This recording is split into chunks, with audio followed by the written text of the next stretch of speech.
येन विहाणेन जम्मिकालम्ये णादं जिणेन नियदं जम्मं वा अहवमरणं वा तं तस्य तं विदेशे तेन विहाणेन तं मिकालम्ये कोसक्कदिवारेदुम् इन्दो वातः जिणिन्दो वा एवं जोनिच्छयदो जानदितव्वाणि सव्वपज्जाये सो सद्दिट्ठि शुद्धो जो संकदिसो कुदिट्ठि।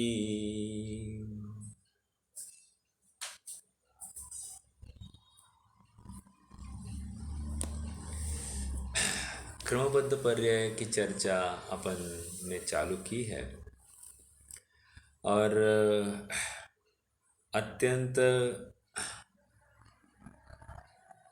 कार्यकारी ऐसा यह प्रकरण है। कार्यकारी इसलिए कह रहा हूँ क्योंकि इसको समझे बिना हम अपने जीवन में एक कदम भी आगे नहीं बढ़ सकते, या यूँ कहिए अपना मनुष्य भाव का को सत्कार्य में लगाना होगा या उसको सफल करना है तो हमको क्रमबद्ध पर्याय को समझना पड़ेगा। अनेक लोग ये कह रहे हैं कि जो होना है सो निश्चित है बस, और वहीं पर रुक जाते हैं। तो ये क्रमबद्ध पर्याय का तात्पर्य या मतितार्थ बिल्कुल नहीं है, और जिसने बस इतने से पक्ष को लिया है तो समझना उसने मिथ्यात्व का पोषण किया है। कोट्स देना है तो गोमटसार कर्मकांड की 27 नंबर की गाथा, वहाँ पर यह आया है, 27 या 927 है, मैं आपको गाथा नंबर बताऊंगा। वहाँ पर यह आया है कि जो नियतिवाद को मानता है वह मिथ्या दृष्टि है। नियतिवाद मतलब क्या? क्रमबद्ध पर्याय। अरे लेकिन वहाँ पर आगे उसका स्पष्टीकरण भी लिखा है, जो एकांत नियतिवाद को मानता है सो मिथ्या दृष्टि। तो हम भी क्रमबद्ध पर्याय को मान रहे हैं, अर्थात क्रम नियमित पर्याय नियतिवाद है ये। तो कह रहे तो हम मिथ्या दृष्टि कैसे होंगे? कह रहे हम मिथ्या दृष्टि नहीं होंगे। क्यों? क्योंकि हम सापेक्ष नियतिवाद को मान रहे हैं। सापेक्ष नियतिवाद कहकर हमने वहाँ पर स्याद्वाद घटित किया, और स्याद्वाद यह जिनागम का चिन्ह है, लक्षण है। मतलब क्या? जब भी हम कहा जा रहा है क्रमबद्ध पर्याय, प्रत्येक पर्याय सुनिश्चित है, अपने निश्चित क्रम में होती है, इतना या जो पर्याय जिस काल में, जिस क्षेत्र में, जिस निमित्त से जैसी होनी है वो पर्याय उस क्षेत्र में, उस काल में, उस पुरुषार्थ से और वैसे ही होती है, अन्य प्रकार से नहीं। इतना कहकर सभी तो बातें आई ना। द्रव्य आया, किस द्रव्य में होने वाली है, किस क्षेत्र में होने वाली है, किस काल में होने वाली है, किस पुरुषार्थ, अंडरलाइन दिस, किस पुरुषार्थ से होने वाली है। लेकिन हम उस पुरुषार्थ को उड़ा ही देते हैं, कह रहे क्रमबद्ध पर्याय जब होनी है सब होगी। अरे लेकिन जब होनी है तब होगी तो उस समय में वैसा ही निश्चित पुरुषार्थ भी होगा ना। तो पुरुषार्थ है कि नहीं है? तो कोई पर्याय प्रकट होनी है तो उसके लिए पुरुषार्थ हो रहा है कि नहीं हो रहा है? हो रहा है बस। तो पुरुषार्थ के बिना कार्य होता नहीं, ये बात हमको स्वीकार करनी चाहिए। फिर अब प्रश्न ये खड़ा होता है कि हमारी सम्यक तो पर्याय बहुत देर बाद आने वाली है, तो अभी उसका पुरुषार्थ क्यों करें? तुमने देखा है क्या तुम्हारी पर्याय बाद में आने वाली नहीं आने वाली? क्या हमको जब मालूम नहीं है तो हमको तो मात्र हमारे हाथ में अगर कुछ करने योग्य है तो एक पुरुषार्थ है, और यथार्थ दिशा में ही पुरुषार्थ। और पुरुषार्थ के नाम पर तत्व निर्णय है। पुरुषार्थ के नाम पर इसको हटाओ, इसको जुटाओ, इसको पुरुषार्थ नहीं कह रहे। वहाँ पर निमित्तभूत पुरुषार्थ उसको कहा जाएगा। क्या कहा? निमित्तभूत पुरुषार्थ बाहर में दिखाई देता है, लेकिन स्वभावभूत पुरुषार्थ तो वो उपादानगत पुरुषार्थ जो होता है वो अपनी निज वस्तु में किया जाता है, और निज वस्तु का पुरुषार्थ मतलब तत्व निर्णय। समझ में आ रहा है क्या? इसके आगे और कुछ नहीं। आज हम पृष्ठ क्रमांक 4 से विषय को आगे बढ़ाएंगे। प्रारंभ में ही बहुत अच्छे उदाहरण आए थे। एक तो नाटक का उदाहरण, नाटक की हर प्रत्येक जो व्यवस्था बताई जा रही है, टूटा हुआ झोपड़ा, टूटी हुई खाट, टूटे हुए बर्तन, मतलब मोच आए हुए बर्तन, ये अच्छे अच्छे बर्तनों को, खाट को और झोपड़े को खराब किया जा रहा है और उसको सुव्यवस्थित दिखाया जा रहा है। अगर उसमें कुछ कम ज़्यादा होगी तो वो टूटा हुआ झोपड़ा उस दृश्य को के अनुकूल नहीं होगा या अनुरूप नहीं होगा, उससे थोड़ा सा अलग होगा तो उतना इम्पैक्ट नहीं आएगा। या फिर उस झोपड़े में बैठा हुआ व्यक्ति अगर गोरा चिकना चुपड़ा बैठा होगा तो कैसे चलेगा? वो थोड़ा काला कलूटा, थोड़ा सा थका हुआ, उसके कपड़े फटे हुए, ये दिखाना पड़ेगा कि नहीं? तो ये सुव्यवस्थितता है, ये अव्यवस्थितता नहीं है। जो अव्यवस्थितता दिखाई दे रही है वो भी सुव्यवस्थित है, ऐसा समझाया गया। दूसरा उदाहरण दिया गया, कोई रंगमंच पर जो घटनाएं होती है, वे घटनाएं भी तो एक निश्चित क्रम में होती है ना। ऐसा थोड़ी होगा जैसे रामचरित्र चल रहा है, तो रामचरित्र चल रहा है उस समय में ऐसा थोड़ी होगा कि पहले रावण का वध हो गया और उसके बाद में सीता का हरण हुआ। ऐसा चलेगा? नहीं चलेगा ना। तो जब ये बात भी हमारे बुद्धि को स्वीकार नहीं होती है और वास्तव में भी होती ही नहीं है, तो फिर हम क्यों ये स्वीकार करने से चूकते हैं कि प्रत्येक कार्य अपने सुनिश्चित काल में ही, सुनिश्चित पुरुषार्थ से, सुनिश्चित निमित्त के संयोग में होता है? ये हम क्यों नहीं स्वीकार कर रहे हैं? देखो, कोई कह रहा है और हमको ये एकदम जायज़ प्रश्न आता है कि पुरुषार्थ अपने समय में होने वाला था, आज हम पुरुषार्थ क्यों करें? बात बिल्कुल सही है। ये प्रश्न हमको व्यापार धंधा करते समय में, खान पान करते समय में, ये प्रश्न हमको करना चाहिए। और सम्यक्त्व के लिए पुरुषार्थ ही करना चाहिए। समझ में आया? जहाँ पर अपना कार्य, अपने सुख की प्राप्ति होने की संभावना है, वहाँ पर हमको पुरुषार्थ ही करना चाहिए। ही, ये टोडरमल जी की भाषा है, पुरुषार्थ से ही मोक्ष की प्राप्ति। और व्यापार धंधे आदि में, खान पान आदि में होनहार पर छोड़नी चाहिए। क्यों? और होता क्या है, जीव वहाँ पर पुरुषार्थ करता है, कर्तृत्व का अहंकार पालता है और यहाँ पर तत्व निर्णय से चूक जाता है, आलसी रहता है, निरुद्यमी होता है। ओके, आइए हम ये गाथाओं का पाठ करते एक बार और उसका भाव समझते हैं। बहुत ही ज़बरदस्त ये गाथाएं हैं।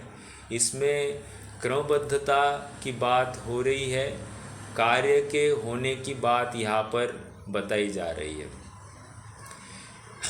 जम जस जम्मि देशे जेण विहाणेन जम्मि कालम्मि। अपन संधि देखते हुए जा रहे। जम जस जम्मि देशे, जिस जीव के, ओके, जम्मि देशे जिस देश में, जेण विहाणेन जिस विधान से, जम्मी कालम्मी जिस काल में। आ रही है क्या क्या आया? जिस जीव का, मतलब वो द्रव्य, ओके, जीव द्रव्य। जम्मी देशे वो जीव द्रव्य का क्षेत्र। जिस विधान से, अर्थात वहाँ पर उस द्रव्य का पुरुषार्थ, विधान। जम्मी कालम में जिस काल में, उस द्रव्य का काल। समझ में आया? यहाँ पर द्रव्य का चतुष्टय भी घटाया जा रहा है। पुरुषार्थ मतलब हम इसको भाव में लेंगे, द्रव्य क्षेत्र काल भाव भी यहाँ पर दिखाया। जम जस्स जम्मी देसे जेण विहानेण जम्मी कालम्मी, ऐसा कहकर द्रव्य क्षेत्र काल भाव घटित किया। ओके। और आगे सेकंड लाइन देखो, णादम जिणेण नियदम। णादम मतलब, वो कोई बताएगा नादम मतलब क्या?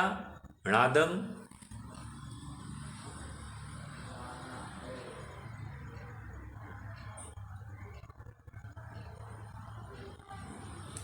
नादम किसी ने ये शब्द सुना है पहले? हाँ, अरहर।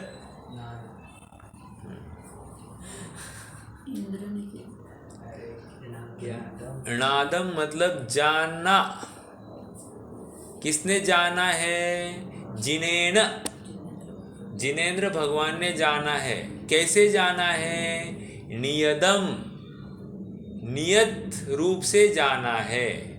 क्या जाना है? जन्मम वा अहव मरणम वा, जन्म और मरण को नियत रूप से जाना है। मात्र जन्म और मरण को नियत रूप से जाना है क्या? नहीं नहीं, जन्म से लेकर मरण तक को नियत रूप से जाना है। समझ में आया? पहली गाथा का समझ में आया? 321 एक बार फिर से पढ़ते हैं और इसके भाव को भाव भाषण करने की कोशिश करते हैं। जम जस जिस द्रव्य का, जम्मी देशे जिस देश में, जेण विहाणेण जिस विधान से, जम्मी कालम्मी जिस काल में। समझ में आया? काल लब्धि। णादम जिणेण नियदम, जाना है जिनेन्द्र भगवान ने। कैसे? नियदम, नियत रूप से जाना है। नियत निश्चित रूप से। जन्मम वा अहव मरणम वा, क्या जाना है? कह रहे जन्म और मरण निश्चित रूप से जाना। देखो यहाँ पर जीव पर घटित करके दिखा रहा है। समझना सभी द्रव्यों में है, लेकिन जीव पर क्यों घटित कर रहे हैं? क्योंकि जीव को सुखी होना है। उपदेश किसको दिया जाता है? जो ज्ञान से युक्त है उसको दिया जाएगा। अजीव को, अज्ञानी को कहाँ उपदेश दिया जाएगा? समझ में आया? जिसको सुखी होना है उसमें पहल की जाती है। जिसको सुखी कोई, जिसमें सुख है ही नहीं, उसमें पहल करने की बात ही नहीं। एक बात हो गई। दूसरी गाथा, अभी जम कहा ना, तम कहेंगे। जम मतलब उन्होंने एक कंडीशन खड़ी की है। अब वो कार्य कैसे होता है उसकी बात कर रहे हैं। तम तस्य तम्मि देशे तेन विहाणेन तम्मि कालम्मि कोसक्कदिवारेदुम इंदो वातः जिणिंदो वा। तम उस जीव का, तम्मि देशे उस देश में, तेन विहाणेन उसी विधान से, तम्मि कालम्मि उसी काल में वो कार्य होता है। और कह रहे कोसक्कदि वारेदुम, कोसक्कति कौन टालने में, वारेदुम मतलब टालने में, टालना। कोसक्कदि वारेदुम कौन टालने में समर्थ है? कौन? कौन कहकर चैलेंज किसको किया है? इंदोवा तह जिनिंदोवा, इंद्र अथवा जिनेन्द्र कोई भी टालने में समर्थ नहीं। किसको चैलेंज किया है? एक भोगियों में श्रेष्ठ इंद्र और एक योगियों में श्रेष्ठ ऐसे जिनेन्द्र, दोनों को चैलेंज किया है ताकत तो इस पर्याय को चेंज करके दिखाओ, इस अवस्था को, इस परिणमन को चेंज करके दिखाओ। समझ में आया? कोई टालने में समर्थ नहीं। अर्थात जन्म से लेकर मरण तक की सर्व अवस्थाएं निश्चित है। ये कहकर हमको ये समझाना चाह रहे हैं कि जन्म से लेकर मरण तक ये जीव जो विषय कषाय में भोगों में जितना झपट्टे मारता है, उनसे सुखी होने की कल्पना करता है, रुपया पैसा के लिए अहर्निश प्रयास करता है, कह रहे हैं ये सब इनका संयोग वियोग सुनिश्चित है, इसलिए तुम इसके पीछे हाथ पैर मत मारो। जो आ रहा है उसमें सहजता रखो। अर्थात हिंदुओं में भी कहते हैं ना कि तू तो कर्म करता जा, बाकी होनहार पे छोड़ दे, अर्थात वो भगवान पे छोड़ दे, तेरा काम मात्र कर्म करना है, बाकी क्या कार्य कैसा होना है वो तेरा लुकआउट है ही नहीं। तो वैसे ही यहाँ पर बात कह रहे हैं कि ये नाटक का रंगमंच है, उस नाटक के रंगमंच पर हमको अपना रोल अदा करना है। रोल अदा करते समय में उसमें अहंकार को नहीं प्राप्त होना है, बस रोल अदा करना है और अपना कार्य हो गया, अपने डायलॉग्स हो गए, वहाँ से हट जाना है। तुम वहीं पर बने रहने की कोशिश करोगे तो नाटक का सब सत्यानाश हो जाएगा। समझ में आई? तो ये दूसरी गाथा हो गई कि जो कार्य होना है वह कार्य जिस देश में होना है उसी देश में होगा, जिस विधान से होना है उसी विधान से होगा, जिस काल में होना है उसी काल में होगा। और ऐसा कार्य जो जिनेंद्र ने जाना है वह कार्य कोई भी टालने में समर्थ नहीं है। कौन टालने का समर्थ नहीं है? कह रहे भोगियों में श्रेष्ठ ऐसे इंद्र और योगियों में श्रेष्ठ ऐसे जिनेंद्र, वितरागियों में श्रेष्ठ ऐसे जिनेंद्र, कोई भी त्यागने में समर्थ नहीं है। ओके, अब इस सिद्धांत को समझने से क्या लाभ होता है उसका कंक्लूजन दे रहे हैं। एवं जोनि, तीसरी गाथा, एवं जोनिच्छय दो जान दिदव्वाणि सवपज्जाए सो सद्दिट्ठी शुद्धो जो संकदि सोहको दिट्ठी।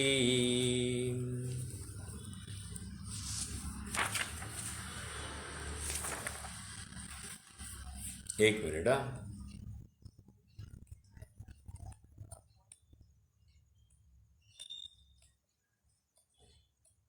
एक बहुत अच्छी बात पढ़ी थी अभी।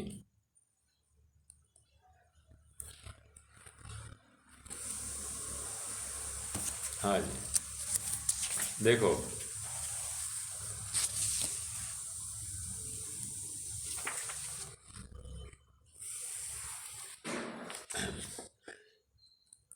जिसे मैं यहाँ से एक किताब मेरे पास कारण कार्य रहस्य, वहाँ पर अच्छी बात आई है।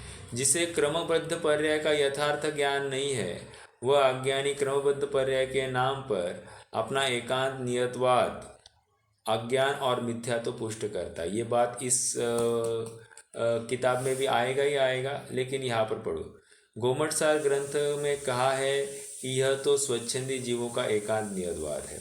अब देखो आगे की बात, इम्पोर्टेंट बात। जो जीव सर्वज्ञ को नहीं मानता, एक सर्वज्ञ को नहीं मानता मतलब सर्वज्ञ के कही हुई नहीं मानता, सर्वज्ञ का स्वरूप नहीं जानता, सर्वज्ञ ने जो अपना सर्वज्ञ स्वरूप कहा है वो नहीं मानता। समझ में आ रहा है? या सर्वज्ञ ने जो वस्तु स्वरूप कहा है वो नहीं समझता, तो वो क्या कह रहे, जो जीव सर्वज्ञ को, वह जीव सर्वज्ञ को नहीं मानता है। समझ में आ रहा है क्या? हम भगवान को नमस्कार करें मतलब हम सर्वज्ञ को मानते, ऐसा बिल्कुल भ्रम नहीं पालना। सर्वज्ञ के कहे अनुसार मार्ग पर चले, वैसा ही निर्णय करे, तो कह रहे हैं कि हमने सर्वज्ञ की मानी। ओके, एक बात। दूसरी बात क्या कह रहे, ज्ञान स्वभाव का निर्णय नहीं करता। मेरा ज्ञान स्वभाव जाननहारा है, करने वाला कुछ नहीं है। जिसने अंतर्मुख होकर समाधान नहीं किया, जिसका विपरीत भावों संबंधी उल्लास कम नहीं हुआ, निरंतर विषय भोग संयोग या कुछ न कुछ चाहिए जानने की इच्छा, तो कह रहे जिसका विपरीत भाव संबंधी उल्लास कम नहीं हुआ, यहाँ जाओ यहाँ घूमो, ये कपड़े वो कपड़े, जिसको बस यही चाहिए चाहिए चाहिए चाहिए, ये गाड़ी वो गाड़ी ये जूते, और जितना लगाना है लगा लीजिए। कह रहे हैं जिसको विपरीत भाव संबंधी उल्लास कम नहीं हुआ और होने वाला है वही होगा कहकर, अंडरलाइन दिस, और होने वाला है वही कहकर स्वच्छंदी होकर जो मिथ्यात्व का पोषण करता है वह घृत मिथ्या दृष्टि है। मतलब स्वच्छंदी हुआ है, ये सिद्धांत को पढ़कर सुनकर कोई स्वच्छंदी हुआ तो कहना ये घृत मिथ्या दृष्टि, ये तीव्र मिथ्या दृष्टि है। क्यों? ये सिद्धांत को सुनकर, जिस समय में जो पर्याय होनी ये सुनकर वो निश्चिंत हो जाता है और अब विषय भोगों की वांछा नहीं करता है। ये पर्याय, ये जो कार्य जिस समय में होना है ये समझकर वो जीव अब अपनी अपनी इच्छा के अनुसार कुछ कार्यों को जल्दी लाना या किसी परद्रव्य को अपने अनुसार परिणमाने के लिए जो व्यर्थ का पुरुषार्थ करता है उससे वो हट जाता है। समझ में आ रहा है? सहजता आ जाती है। आइए अब आगे बढ़ते हैं। ये तीसरी गाथा की बात थोड़ी सी रह गई थी, उसका भी अपन स्पष्टीकरण देखते, अर्थ देखते हैं ना। प्रश्न है क्या मुकेश भैया? नहीं भाई। ओके। एवं जोनिच्छय दो जान दिदवाणी सवपज्जाए, और इसलिए कह रहे हैं जो निश्चय से द्रव्य को और उनकी सर्वपर्याय को जानते हैं, ओके, अर्थात उनके परिणमन को जानते हैं, समझते हैं, वस्तु स्वरूप क्या है ये जो समझता है, सो सदिट्ठी शुद्धो, वही सम्यक दृष्टि है शुद्धो, जो संकदी सोहुको दिट्ठी, और जो इस सिद्धांत में शंका उत्पन्न करता है वस्तु स्वरूप का परिणमन ऐसा है या अन्य प्रकार से है, इसमें शंका करता है, तो उसको कुदिट्ठी अर्थात मिथ्या दृष्टि कह रहे हैं। देखो पुरुषार्थ करना तो है, ये पहली बात तो यथार्थ द्रव्य में, मतलब जिसमें कार्य करना है उसी द्रव्य में पुरुषार्थ करना है। एक जो बहिरंग पुरुषार्थ कहा जा रहा है वो निमित्त रूप है और उसका कर्तृत्व बहिरंग द्रव्य का मैं करता नहीं, ये भी तो निर्णय करते हुए वो प्रवृत्ति होगी। तो और अपने द्रव्य में क्या करना, पुरुषार्थ करना है मतलब क्या, जैसी वस्तु है वैसा निर्णय करना, जैसा वस्तु स्वभाव का है वैसा निर्णय करना, इतनी ही बात है। मैं ज्ञानवान हूँ, मैं जाननहारा हूँ, ये पर द्रव्य मुझ में आते नहीं है, मैं ज्ञान से ओतप्रोत हूँ, ऐसा पर से निरपेक्ष जिसका निर्णय हो गया है, प्रत्येक अवस्था सुनिश्चित है। जैसे मोतियों का हार है तो प्रत्येक मोती का क्रम एक सुनिश्चित प्रकार से है, उन मोतियों को हटाकर दूसरी जगह नहीं लगाया जा सकता। क्यों? क्योंकि एक जगह पर मोती हटा दिया तो वहाँ का हार को छेद करना पड़ेगा, अर्थात वो कंटिन्यूटी टूट जाएगी एक। और मान लीजिए उसको पहले कहीं लगाना है तो क्या होगा, उसमें कह रहे हैं कि अब वहाँ की पर्याय भी हटानी पड़ेगी। मान लो 10वीं पर्याय मेरी सम्यक्त्व की है उस हार में, ओके, इस द्रव्य में मान लो जो अनादि का क्रम चला है उसमें कोई एक 10वीं पर्याय सम्यक्त्व की है। अब मैं चाहता हूँ वो पर्याय 5वीं हो जाए, तो 5वीं हो जाए इसके लिए क्या करना पड़ेगा, प्रैक्टिकली अपने को 5वीं पर्याय को हटाना पड़ेगा और 10वीं पर्याय को वहाँ फिट करना पड़ेगा, और फिर 5वीं पर्याय कहाँ लगाएंगे, जहाँ पर 10वीं पर्याय थी वहाँ पर लगाएंगे।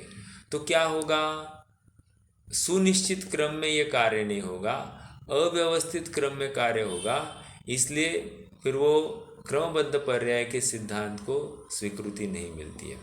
ठीक है, तो यहाँ पर क्या कह रहे, जो एवं जो निश्चय दो जानदी दव्वाणी सव्वपज्जाए, अर्थात जो निश्चय से प्रत्येक द्रव्य का परिणमन जानता है, तो वो क्या कह रहे हैं, वो सद्दिट्ठी शुद्धो, वो सम्यक दृष्टि है और वो शुद्ध है, अर्थात शुद्ध आत्मा का, शुद्ध वस्तु का निर्णय उसने किया है। जो संकदी सोहु कुदिट्ठी, और जो इस महासिद्धांत में शंका उत्पन्न करता है वो मिथ्या दृष्टि। आइए थोड़ा सा पढ़ते हैं अपन। जिस जिस जीव के, जिस देश में, जिस काल में, जिस विधान से जो जन्म अथवा मरण जिनदेव ने नियत रूप से जाना है, उस जीव के उसी देश में, उसी काल में, उसी विधान से वह अवश्य होता है। उसे इंद्र अथवा जिनेंद्र कौन टालने में समर्थ है, अर्थात उसे कोई नहीं टाल सकता।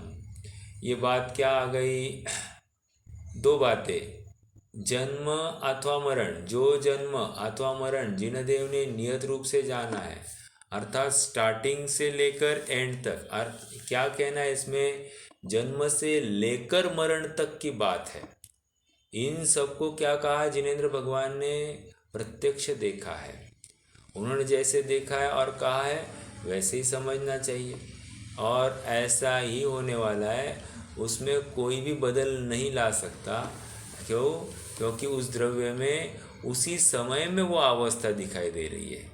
तो जब द्रव्य उस मोती के हार के समान है, जैसे द्रव्य में भी हेरा फेरी नहीं की जा सकती, अर्थात एक स्थान का मोती हटाकर दूसरी स्थान पर अपन शिफ्ट नहीं कर सकते, उसी प्रकार ये बात है। कह रहे हैं कि प्रत्येक द्रव्य का परिणमन सुनिश्चित है, इसको कौन टाल सकता है, जिनेंद्र या इंद्र। समझ में आ रहा है। भोगियों में भी जो सर्वश्रेष्ठ वो भी नहीं टाल सकते, योगियों में सर्वश्रेष्ठ ऐसे इंद्र जिनेंद्र भी टालने में समर्थ नहीं। ओके, इसमें एक बात क्या समझनी थी, जन्म से लेकर, जन्म और मरण को नियत रूप से नहीं जाना है, जन्म से लेकर मरण तक को नियत रूप से जाना है। समझ में आया। ये एक महत्वपूर्ण बात हमको ज्ञान में रखनी कि जन्म से लेकर मरण तक की सुनिश्चितता है, वो कोई अलग बात नहीं है। मात्र जन्म और मरण की बात नहीं है, जन्म से लेकर मरण तक की सुनिश्चितता समझनी। आइए आगे बढ़ते हैं। इस प्रकार निश्चय से जो जीव मिल रहा है, निश्चय से जो द्रव्यों को और उनकी समस्त पर्याय को जानता है, वह सम्यक दृष्टि है, और जो इसमें शंका करता है वही मिथ्या दृष्टि है। जिनागम में और भी अनेक स्थानों पर इस प्रकार का भाव व्यक्त किया गया है। अब ये कहाँ का भाव है, तो ये पद्म पुराण का भाव है। ठीक है, रविशेन आचार्य द्वारा रचित यह पद्म पुराण ग्रंथ है, उसका यहाँ पर उद्धरण किया गया है। क्या कह रहे हैं, प्रागेव यत् वाप्तव्यम येन यत्र यथा यतः। इसमें ना 5 समवाय भी घटित करके देखने हैं हमको। 5 समवाय दिखते हैं क्या, ये हम प्रयास करेंगे। प्रागेव यत् वाप्तव्यम येन यत्र यथा यतः तत्परिप्राप्यते वश्यम तेन तत्र तथा ततः। फिर से पढ़े, प्रागेव यत् वाप्तव्यम येन यत्र यथा यतः तत्परिप्राप्यते वश्यम तेन तत्र तथा ततः।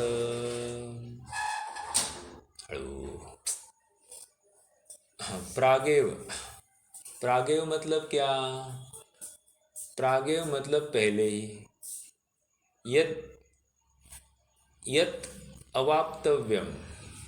यत अवाप्तव्यम मतलब क्या? पहले ही। यत अवाप्तव्यम मतलब प्राप्त होना है। अवाप्त, अवाप्त मतलब प्राप्त, भली प्रकार से, चहु ओर से जिसकी प्राप्ति होनी है। अवाप्तव्यम। येन यत्र यथा यत। येन मतलब जिसे, यत्र मतलब जहाँ पर, यथा मतलब जिस प्रकार, यतः मतलब जो वस्तु। तो कह रहे हैं कि जिसे, जिस प्रकार, जिस कारण से जो वस्तु प्राप्त होनी है उसे वहाँ मतलब उसी क्षेत्र में, जिस कारण उसी कारण से, किस प्रकार उसी प्रकार वही वस्तु अवश्य प्राप्त होगी। अर्थात हमको जो पर्याय हमारे इस द्रव्य की अवस्था में प्रकट होनी है, जो गुण का परिणमन होना है, वही होगा, अन्य प्रकार से नहीं होगा और अन्य गुण का नहीं होगा। एक गुण का परिणमन, एक द्रव्य का परिणमन अन्य प्रकार से नहीं होगा, जिस प्रकार से होना है उसी प्रकार से होगा।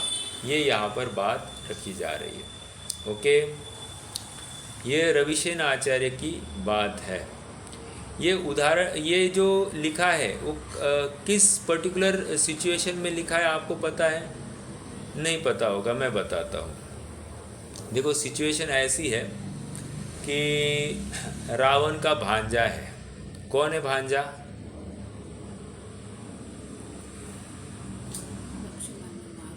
शंभु कुमार। ठीक है, रावण का भांजा मतलब खरदूषण का बेटा। क्या हो गया इसका? ये जंगल में आया है और 12 वर्ष से साधना कर रहा है। क्यों साधना कर रहा है? कह रहे स्वर्णहास खड़ग की प्राप्ति। स्वर्णहास है ना? क्यों स्वर्णहास खड़ग? क्योंकि चंद्रहास खड़ग किसके पास थी? रावण के पास थी। अब इसको क्या चाहिए था? स्वर्णहास खड़ग चाहिए था। कब से तपस्या कर रहा है? कह रहे 12 वर्ष से तपस्या कर रहा है। फल प्राप्त हुआ क्या? अरे जैसे ही 12 वर्ष को होने को थे, ये किसी वे तो अपने साधना में ही रत थे, तो 12 वर्ष जिसके लिए प्रयास किया, वैसे ही अचानक वो खड़ग आसमान से नीचे आती हुई दिखी। किसको? लक्ष्मण को, जो ऐसे ही वहाँ पर कुतूहलवश घूमने आए थे। और उन्होंने वो खड़ग उठाई। खड़ग उठाते ही क्या किया?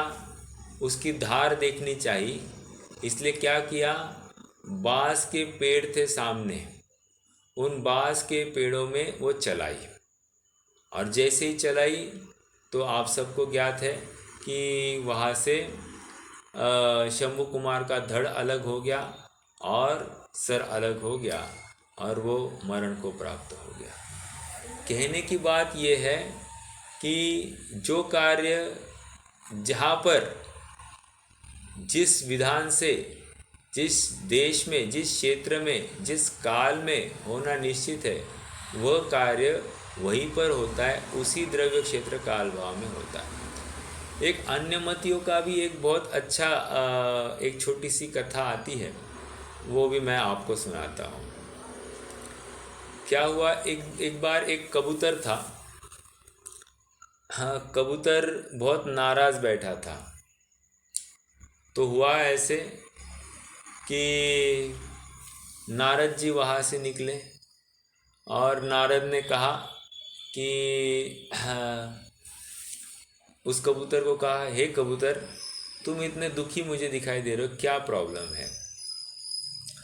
तो कबूतर ने कहा, अभी अभी यहाँ से यमदेव गए हैं और मेरे पास वे थोड़ी सी अलग नज़र से देख रहे हैं। क्या कहा? यमदेव अभी अभी गए हैं और मेरे पास वो अलग दृष्टि से देख कर गए हैं, इसलिए मैं नाराज़ हूँ। तो हुआ ऐसे कि नारद जी को वो रास्ते में खड़े यम से यम से मुलाकात तो करनी ही थी, लेकिन ये कौन है, कबूतर से बात की और उसको पूछा क्या हुआ, तो उसने ये कह दिया कि ये मुझे अलग दृष्टि से देख कर गए। तो नारद जी ने कहा डरो मत, मैं तुम्हें मदद करता हूँ, मैं तुम्हें ऐसी जगह पर ले जाता हूँ तो तुम्हारा कुछ खराब नहीं होगा, यम क्या कोई भी तुम्हें ढूंढने के लिए समर्थ नहीं होगा। तो क्या हुआ, नारद जी ने उसको उठाया और हिमालय की पहाड़ियों में ले गए उसको, ओके, और वहाँ पर एक गुफा में उन्होंने रख दिया।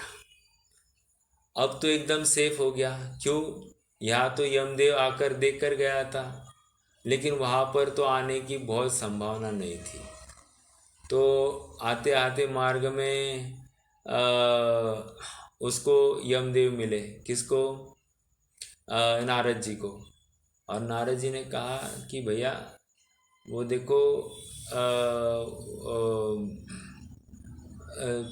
मैंने ना नारद जी को उसने पूछा कि तुम कहाँ से आ रहे हो, यमदेव ने पूछा। तो उसने कहा कि मैं ऐसे ही एक जन को वहाँ पर हिमालय में छोड़ने गया था, और उन्होंने कहा कि देखो भाई मैंने उसकी मदद की है, तुम उसको मारना मत। तो तुम उसके पास अलग दृष्टि से क्यों देख रहे थे, ऐसा प्रश्न आया एक्चुअली।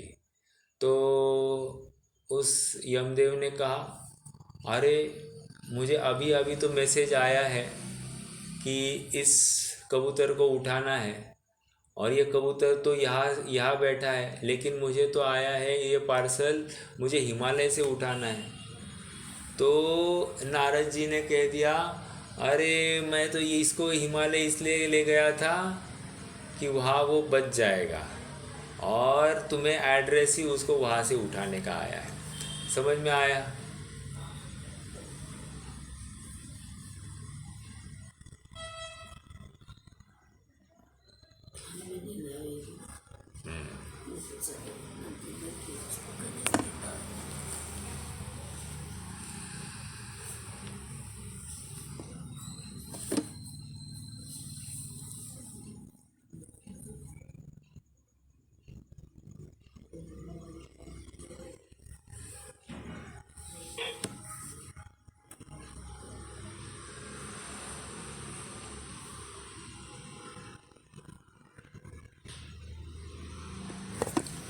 कहने की बात यह है कि परिणमन सुनिश्चित है, ये यहाँ पर बताया गया। मतलब उस छोटी सी दंत कथा के माध्यम से भी, छोटी कथा के माध्यम से भी यही बताया गया कि उसको भी प्रश्न पड़ा था तो वो कहाँ से उठाए। तो बराबर जिसको जहाँ से उठाना है उसी क्षेत्र में वहाँ पर वो मौजूद हो जाता है, उसको निमित्त भी वैसे ही मिलेंगे, वैसे ही उसको भाव होंगे वहाँ जाने के, और बस कार्य होगा। ठीक है। तो कहने की बात इतनी है कि जब भी कोई कार्य होता है वो अपने साथ सभी साधन सामग्री लेकर ही वहाँ पर आता है। उसको ज़रूरी नहीं है कि कुछ इकट्ठा करना पड़े, सारा की सारी सामग्री वो साथ में लेकर आता ही आता है। ओके, आइए थोड़ा सा आगे बढ़ते हैं और इस प्रकरण को विशेष रूप से समझने का प्रयास करते हैं।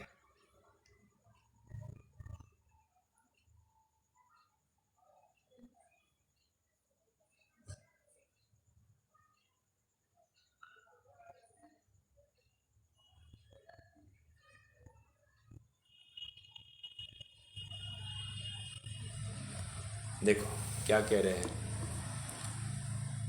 जिसे जहाँ जिस कारण से जिस प्रकार से जो वस्तु प्राप्त होनी होती है उसे वहाँ उसी कारण से उसी प्रकार वही वस्तु अवश्य प्राप्त होती है। देखो ना, श्रीपाल को भी मारने के कितने यत्न हुए, लेकिन वो हर जगह से बचकर निकला है। तो कह रहे हैं कि योग्यता वैसी होगी। हाँ, काल लब्धि आई नहीं है तो वो कौन सा सेठ था, उस सेठ के द्वारा जितने भी प्रयास हुए वे सब विफल हो गए। उसने मैना सुंदरी को बंदी किया, इसको जहाज से फेंक दिया, आदि आदि सब बातें हुई, लेकिन फिर भी जो होना था वैसे ही हो गया।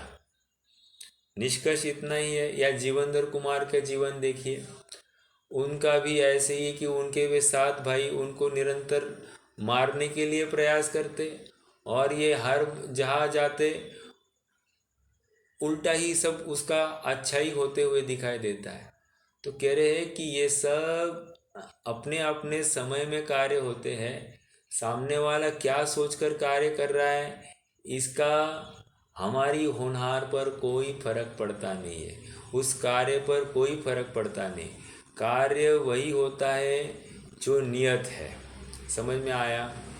हाँ, कल मैंने एक बताया था आपको, नियति नय।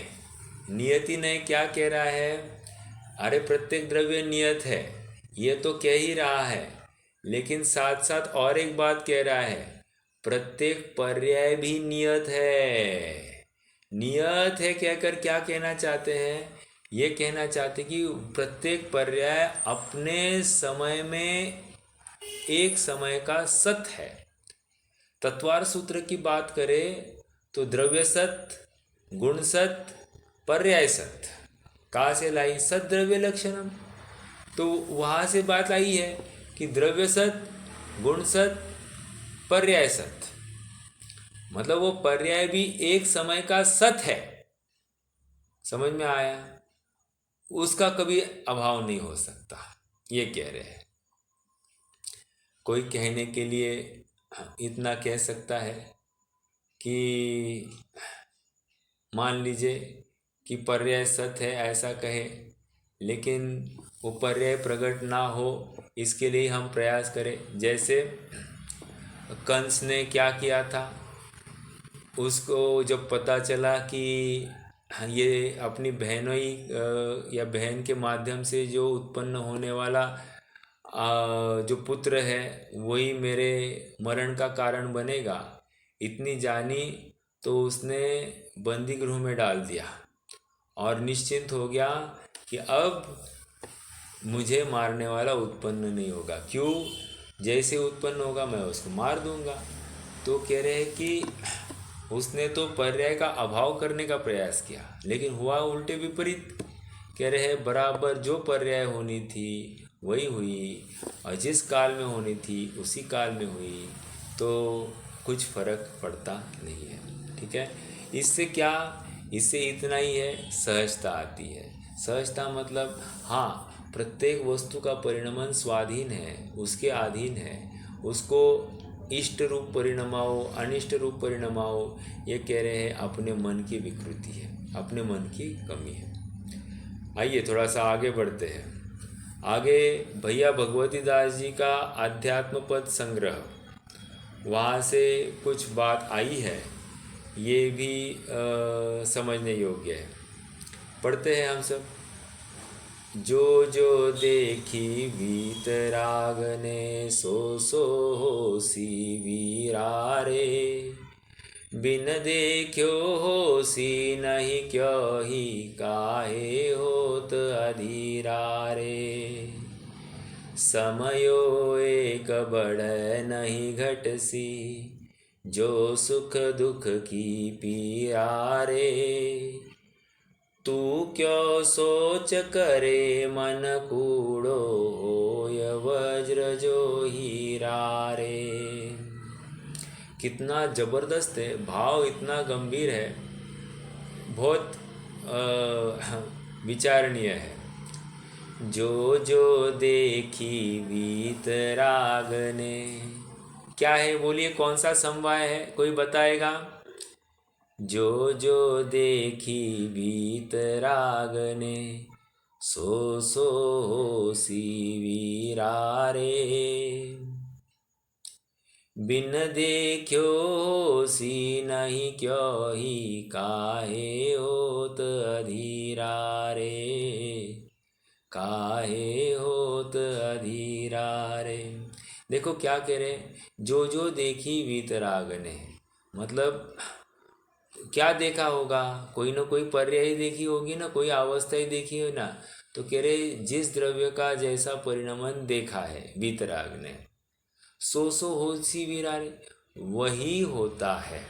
ओके, होनहार की तरफ ही, मतलब कौन सी पर्याय होने वाली है उसकी तरफ बात है।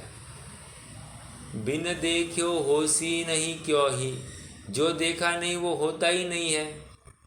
काहे होता अधीरा रे, इसलिए तू क्यों अधीर होता है, ये अधीरता को त्यज दे, त्याग दे, कह रहे हैं। हाँ, क्योंकि जब सब कुछ होना निश्चित है, अपने ही काल में होना निश्चित है, सब बात यहाँ पर नक्की हो गई है, तो फिर ये अधीरता काहे की। देखो ना, एक छोटा सा विचार करते हैं। मान लीजिए कोई पिक्चर फिल्म देख रहे हैं, और पिक्चर फिल्म देखकर क्या हो गया, 1-1.5 घंटे के बाद में थोड़ी सी रुकावट आ गई, तो चलेगी क्या, नहीं चलेगी। तो कह रहे ऐसी ही यहाँ पर बात है कि, और दूसरी बात क्या है कि मान लो हमको पिक्चर फिल्म में आगे क्या होने वाला है नक्की हो गया, तो भी उसको देखने में मज़ा आएगा क्या, मज़ा नहीं आएगा, सारा मज़ा वो सस्पेंस ही हट जाएगा, है ना। तो उससे क्या होगा, अधीरता जो हो रही थी, अब क्या होगा, अब क्या होगा, वो सब खत्म हो जाएगा। वही बात यहाँ पर इस पहले छंद में कही।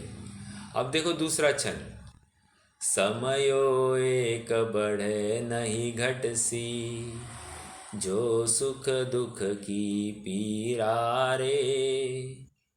तू क्यों सोच करे मन कूड़ो, होय वज्र जो हीरा रे, होय वज्र जो हीरा रे।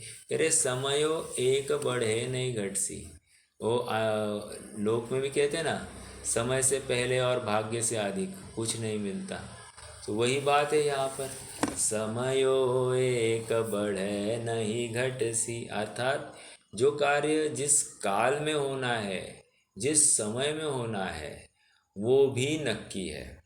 समयो एक बढ़े नहीं घटसी, जो सुख दुख की पीरा रे।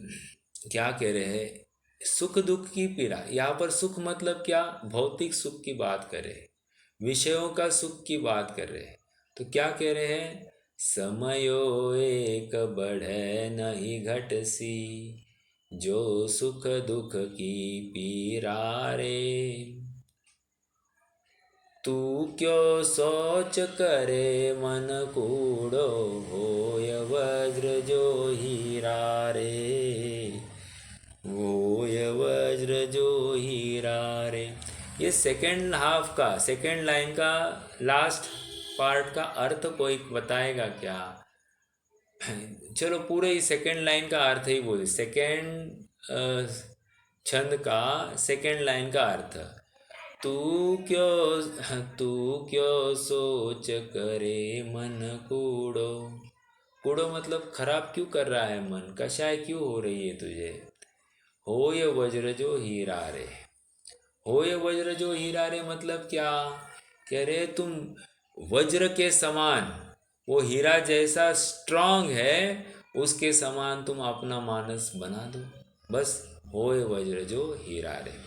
ठीक है, एक बार ये छंद पढ़ते और फिर आगे बढ़ते हैं। जो देखी वीतराग ने, सो होसी वीरा रे। बिन देखियो होसी नहीं क्यों ही, काहे होत अधीरा रे, काहे होत अधीरा रे।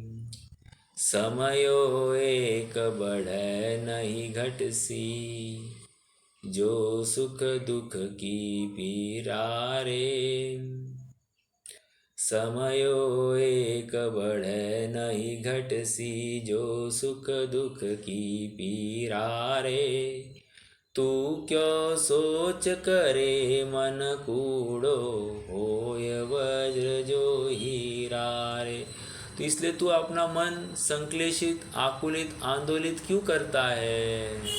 तू तो अब अपने मन को वज्र के समान कर दो। वज्र मतलब हीरा जैसा एकदम अनब्रेकेबल होता है, वैसे ही तुम भी अनब्रेकेबल हो जाओ।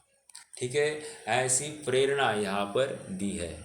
जो होना है सो निश्चित है, ऐसा कहकर तुम्हारा जो अनादिकाल से पुरुषार्थ चल रहा था, उस पुरुषार्थ पर अब फुल स्टॉप लग सकता है। ओके, आगे और एक छंद दिया जा रहा है। ये बुज्जन जी का है, आध्यात्म पद संग्रह से, पेज 79 है, लिखा है। देखो,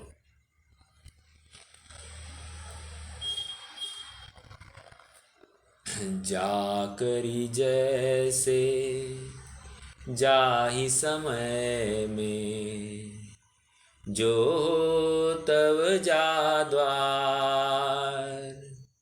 सो बनी है टरी है कछु नाई, करि लीनो निर्धार।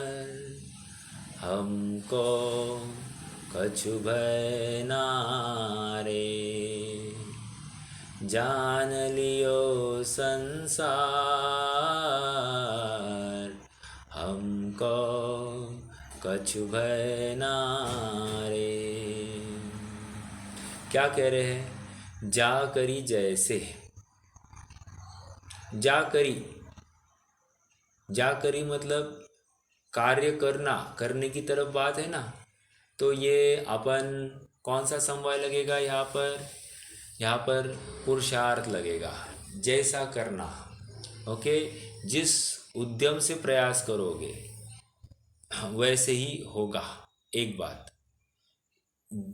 जैसे जिस समय में होना है वैसे ही उसी समय में होगा। दो, जो हो तब जा द्वार। जो हो तो मतलब होनहार कह रहे हैं, जो कार्य होने वाला है होनहार। जाद्वार, जाद्वार मतलब जिसके द्वारा वो कार्य होने वाला है। तो कह रहे हैं कि ये, बोलिए, निमित्त, जिसके द्वारा ये कार्य होना है, निमित्त। फिर से पढ़े पहली लाइन। जा करी जैसे जाहि समय में, जो हो तब जा द्वार। अब सेकंड लाइन। सो बनी है टरी है कछु नाही, सो बनी है टरी है कछु नाही, करि लीनो निर्धार। हमको कछु भय नारे, जान लियो संसार।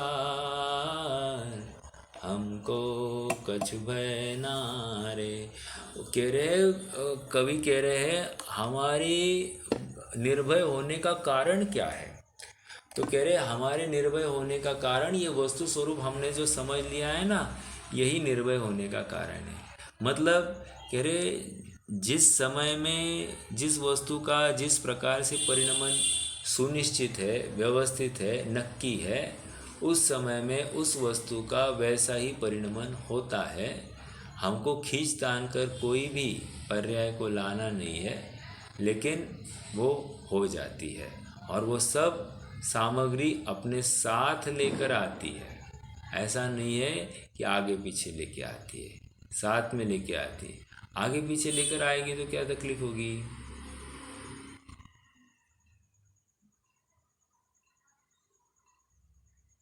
अरे कार्य ही नहीं होगा ना, समझ में आ रहा है क्या? हाँ, कोई भी समवाय आगे पीछे होगा, मान लीजिए उपादान है और काल लब्धि नहीं आई है। हाँ, मान लीजिए उपादान है और होनहार नहीं है, समझ में आया? तो क्या होगा? यहाँ पर कार्य ही नहीं होगा। आइए पढ़ते हैं यहाँ पर। सम्यक दृष्टि के ऐसे विचार होए। क्या कह रहे हैं? सम्यक दृष्टि का विचार क्या होता? जो वस्तु का स्वरूप सर्वज्ञ ने जैसा जाना है तैसा निरंतर परिणमे है, सो होय है। इष्ट अनिष्ट, मान दुखी सुखी होना निष्फल है। ऐसे विचारते दुख मिटे है, यह प्रत्यक्ष अनुभव गोचर है। ठीक है, क्या कह रहे हैं? ये कहाँ की बात है? देखो, ये आध्यात्म पद संग्रह में है, बुद्धजन जी द्वारा रचित ये आध्यात्म पद संग्रह है, वहाँ की ये बात है। बहुरी सम्यक दृष्टि के ऐसा निश्चय है। ये फिर से, बहुरी सम्यक दृष्टि के ऐसा निश्चय है कि जिस जीव के जिस देश में जिस काल में जिस विधान करके जन्म व मरण व लाभ अलाभ सुख दुख होना जिनेन्द्र भगवान दिव्य ज्ञान करी जाना है, तिस जीव के तिस देश में तिस काल में तिस विधान करके जन्म मरण लाभ अलाभ निर्णय ते हो ही ताही दूर करने को इंद्र अहम इंद्र जिनेन्द्र समर्थ नहीं। अर्थात जो पर्याय प्रकट हुई है, जो अवस्था प्रकट हुई है उस द्रव्य में, वो सुनिश्चित है, वो इसी प्रकार से परिणमित होनी है। ओके, आगे बढ़ते हैं। और उसको बदलने में अहम इंद्र या जिनेन्द्र कोई भी समर्थ नहीं है। उक्त कारणों में प्रायः सर्वत्र ही सर्वज्ञ के ज्ञान के अधीन, फिर से, उक्त प्रकरणों में प्रायः सर्वत्र ही सर्वज्ञ के ज्ञान को आधार मान भविष्य को निश्चित रूप दिखाने का, फिर से, भविष्य को निश्चित निरूपित किया गया है और उसके आधार पर अधीर नहीं होने चाहिए का एवं निर्भय रहने का उपदेश दिया गया है। स्वामी कार्तिकेय ने भी ऐसी श्रद्धा वाले को सम्यक दृष्टि घोषित किया है, एवं जो निश्चय दो कहकर, और इसी प्रकार नहीं मानने वाले को मिथ्या दृष्टि कहने में भी उन्हें किंचित भी संकोच नहीं हुआ। समझ में आया? आगे बढ़ते हैं। ये इतना पैराग्राफ पूरा कर लेते हैं आज के लिए। इस प्रकार हम देखते हैं कि क्रमबद्ध पर्याय की सिद्धि में सर्वज्ञता सबसे प्रबल हेतु है। क्रमबद्ध पर्याय की सिद्धि कैसे कर रहे हैं? तो कह रहे सर्वज्ञता से कर रहे हैं। देखो क्या है, निष्पन्न पर्याय को क्रमबद्धता स्वीकार करने में तो जगत में कोई बाधा नहीं। निष्पन्न मतलब भूतकाल की कोई पर्याय हुई होगी, उसको हम अनुमान के खाते में लेकर उसको समझ सकते हैं। देखो, निष्पन्न पर्यायों की क्रमबद्धता स्वीकार करने में तो जगत को कोई भी बाधा नहीं है। ओके, प्रश्न कहाँ आता है? भविष्य में होने वाली पर्याय को। किंतु जब अनिष्पन्न भावी पर्यायों को भी निश्चित कहा जाता है तो जगत चौंक उठता है। आगे होने वाली पर्याय भी सुनिश्चित है, इतना सुनते ही आंदोलित हो उठता है ये जीव। ठीक है, हाँ, उसे लगता है कि यदि सब कुछ निश्चित ही है तो फिर हमारा यह करना धरना सब बेकार। कर्तृत्व के अभिमान की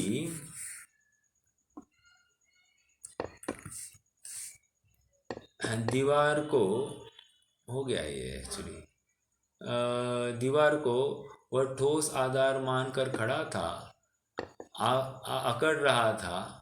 जब वह बढ़ती नजर आती है क्या कर्तृत्व का अहंकार, तो एकदम बौखला जाता है।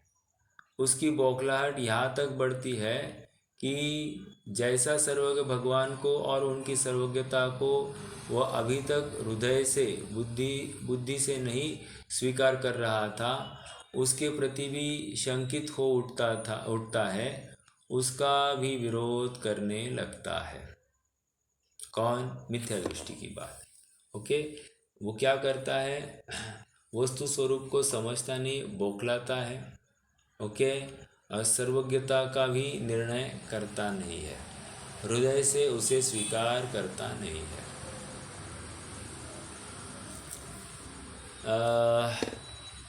आज के लिए रुक जाएंगे, अपन कल से इस विषय को और आगे बढ़ाएंगे। पृष्ठ क्रमांक 6 पर हम आए हैं, तो विषय को बढ़ाएंगे कल क्रमशः। और कोई प्रश्न है आपके पास तो आप रख सकते हैं, नहीं तो जिनवानी स्तुति करेंगे।